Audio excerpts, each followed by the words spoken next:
Welcome to Make the Grade with the Success Doctor, Stephen Green, where you'll discover actionable strategies to help your student to reach their academic goals, to excel at standardized testing, and to plan for the college admissions process painlessly. And now, here's your host, Dr. Stephen Green. Hello, Dr. Stephen Green, the Success Doctor, saying hello. We got another episode of the Make the Grade podcast. And just to frame this, we are very much in the middle of the shut-in, the coronavirus COVID-19 stay at home. It has affected more or less every aspect of people's lives. But from my perspective, being in the education world, it has greatly affected education, specifically students who are now at home, essentially being homeschooled, sometimes by materials being provided by the school, sometimes a little bit more independently than that. And there's varying degrees of how that's working in terms of success. So what I wanted to address, because I have been continuing to tutor, I've been continuing to meet with students, all online, all virtually, all safe, but I'm getting a few very, very common repetitive comments. I just wanted to address them because I figure if they're asking it, scale it up, so are a lot of other people. And the biggest one is very simple. I cannot learn on my own. The students are saying this to me. I can't learn by going to a site, looking at a worksheet, maybe one example, and then trying to piece that together into an instructional mode. That's my turn, not theirs, and essentially learn it. That's one level they're having trouble with, is just that. And then the second thing that they're presenting is that they can't take idea one and link it to two and link it to three. And these are both things that normally would happen very commonly in a classroom setting when directed by the teacher.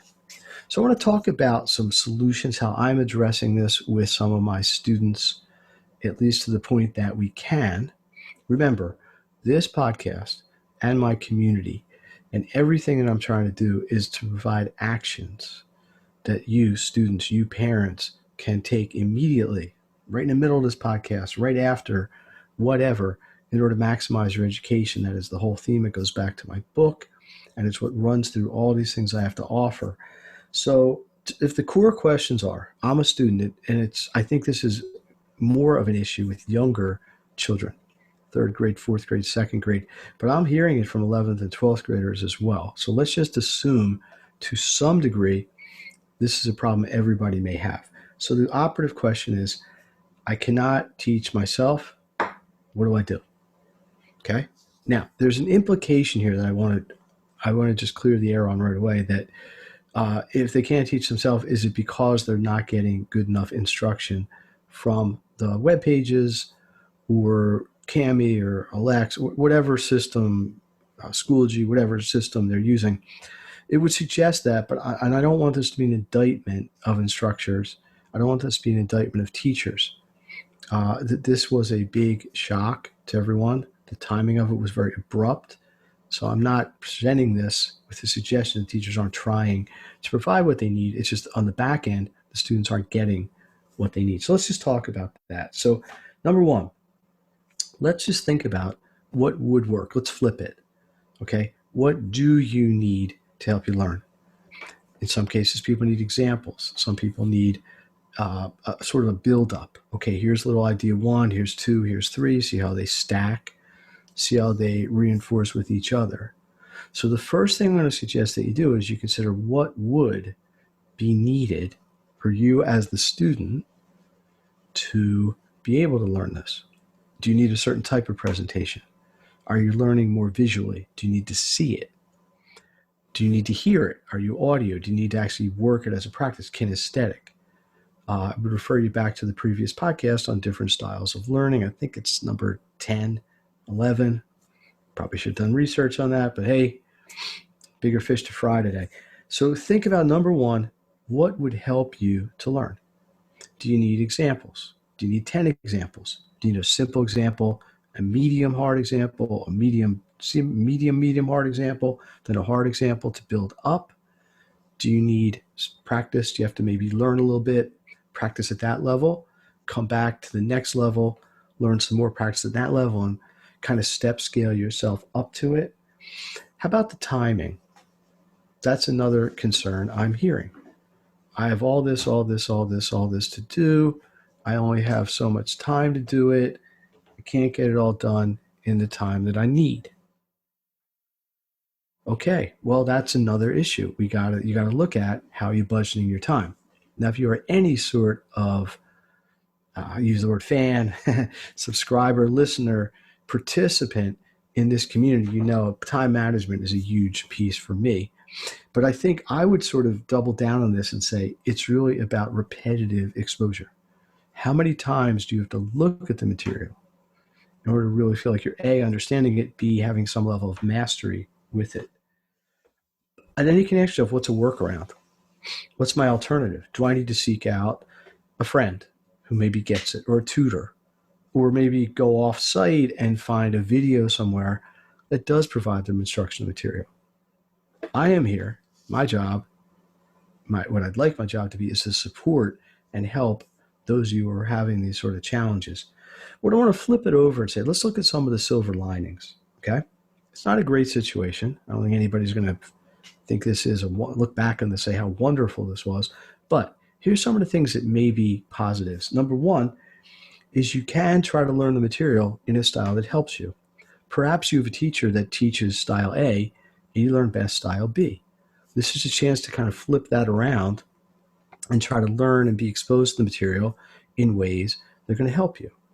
So maybe you are better off learning the material with a video, whereas in school the teacher just lectures, which is audio. Maybe it's the other way around. The teacher shows a PowerPoint and you're just not getting it. But if you heard a more concise presentation that was faster and to the point, perhaps, you would. So this is an opportunity to learn the way you want to. The second thing is, to a point, you can work at your own pace. Now, that kind of maybe contradicts what we were talking about before if you have deadlines. But let's say you don't, or you're able to work on this every day. Because one of the things, the third real silver lining here is everybody has more time to address this. The 7 hours you would have been in school every day, from roughly 7 to 3 in the afternoon, you now can be at home. Some of you are not sleeping till 1 o'clock, like some people, students I have. But that said, you have a long time here. You have 45, 50, whatever hour for each class. Most people I'm looking at aren't having every class every day. You actually have more time to learn, digest, and absorb the material than you did in the past. So, challenge, maybe you're not getting instruction from the sites, from the school-based, curriculum-based material in a way that's helping you the most. Challenge two is finding workarounds for that. Do you want to try to find them on your own? Do you want to search them out?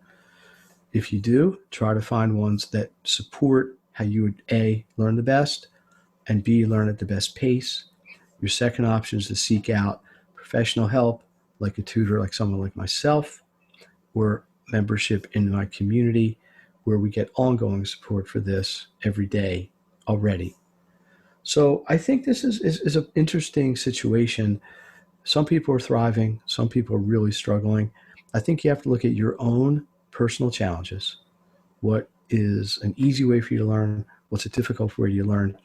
Think about that, analyze that, and see how we can turn that around and make it work for you. So the title here was, I can't teach myself. What do I do? Hopefully I've given you some actions you can take to work around that. Just to summarize, analyze how you learn best. Try to approach the material that way. If it's video, use video. If it's listening, use listening. If it's working problems out, most people have a combination, some continuum of all three. Number two, you got to be consistent with your pacing. It's probably going to be easier to spend 20 minutes, 30 minutes, whatever, 15 minutes a day on a topic than to try to do an hour, nothing for 2 days, an hour. Consistency will help. Another word I use all the time. And I think you're going to have to be creative. Think about workarounds. Think about things you can do to make this interesting and, dare I say, fun. School can be fun. I know lots of people that really enjoy school. and not just the social part. But you have to try to create that sort of intellectual challenge for yourself. Now, probably easier said than done. Probably easier for an older child than a younger child, yes, because the second graders are going to do all of this research and stuff on their own. This is why the podcast is geared for parents and children. So I would love to hear your feedback. If you like what you're hearing, please subscribe to the podcast because, again, this is about giving you, parents and students, actions you can use immediately to help maximize your education and move from there. Maximizing your education all comes from my book, Maximum Education, where a lot of this comes from, the time management, the information management, and so on. So if you'd like to get a hold of me, SGREENE at makethegrade.net, MAKETHEGRADE.net. On social media, at Make the Grade, Facebook, Twitter, Instagram, LinkedIn, you name it, search me out. Please comment, good, bad, and in between. So until next time, please check out some of the other podcasts. I've had some really excellent interviews lately, really useful information across a broad scope of things. Appreciate those who've subscribed. One last request, besides giving me some feedback. Last thing, please share this. If you like what you're hearing and you know other people that it may help, I firmly believe that the more people that get this information and can put it into place, and I'm not saying I'm the only source of information, but I'm saying that if they can get this information and take action and work it and use it, it can help them. And that is the goal. So thank you very much. Everybody stay safe, stay inside, flatten the curve, do the whole thing, be patient. If you need help with your school, reach out. Dr. Stephen Green, the Success Doctor. I'll see you next time. You've been listening to Make the Grade with the Success Doctor, Stephen Green. If you enjoyed this episode, be sure to subscribe. For more resources and support, please visit makethegrade.net.